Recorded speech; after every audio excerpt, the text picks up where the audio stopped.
Hey, welcome back to the Deep Dive. All right, let's jump right in. We're looking at a challenge today, a real headache for online stores. How do you stop potential buyers from bouncing off your site just to compare products somewhere else? Especially with, social media feeds moving so fast. Yeah, it's a huge friction point. We've actually been digging through some internal notes, some strategy documents from a company focusing exactly on this. And they're really clear. Buyers are going to compare. It's just a fact. They'll open new tabs, check review sites, look at competitors. And get overwhelmed in the process. Totally. They get worried they miss something crucial or, just hit that wall of decision fatigue. Too many choices, too many details. Okay, so our mission here for this deep dive is to pull out the core ideas from these documents. How do they suggest brands tackle this information overload and buyer hesitation? What's their approach using content and tech? Well, what's really striking in these documents, I think, is how they frame comparison. It's not a threat, it's actually an opportunity. They lean right into it, buyers compare, fine, but the key is you need to own that comparison. Own it. How do you mean?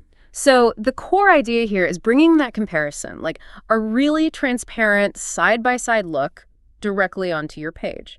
Or, maybe even better, into their social feed. It's not just convenient for the buyer. In today's market, where everyone's a bit skeptical, it acts as a massive trust signal. You basically control the narrative. Right, and the specific content format they're pushing based on these notes. Product comparison videos. Exactly, videos. And this is where it gets interesting because they really lay out why video works so well for this. Okay, so what are the reasons? Well, first, it obviously keeps buyers right there on your turf. Right. You control the info, the framing, but also the transparency of actually showing the differences side by side. That builds serious credibility. Interesting.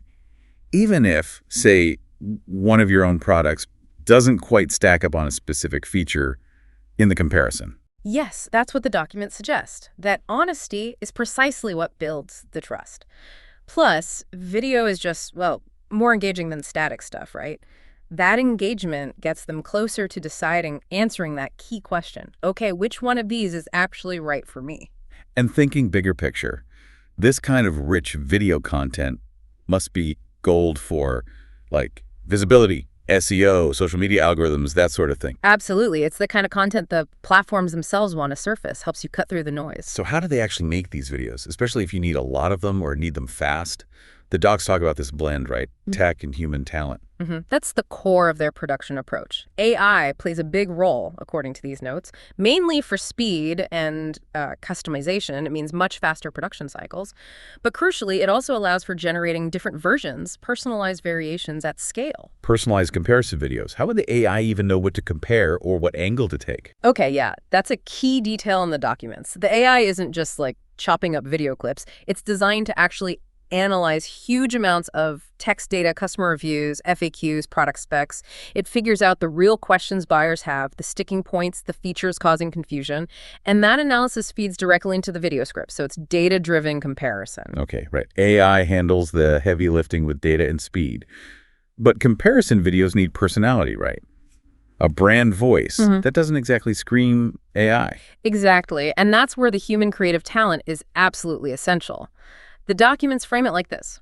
AI drafts the skeleton based on data, compare X, Y, Z for product A versus B, but then the creative team breathes life into it. They inject the brand's personality, nail the visual style, storyboard compelling shots, maybe highlighting a specific texture or use case the AI wouldn't see.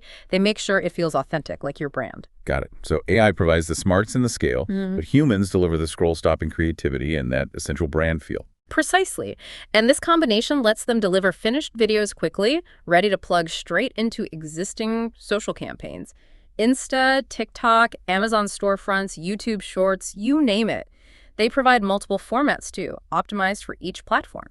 And who's this really built for? The documents seem to point towards e-commerce brands already active on social.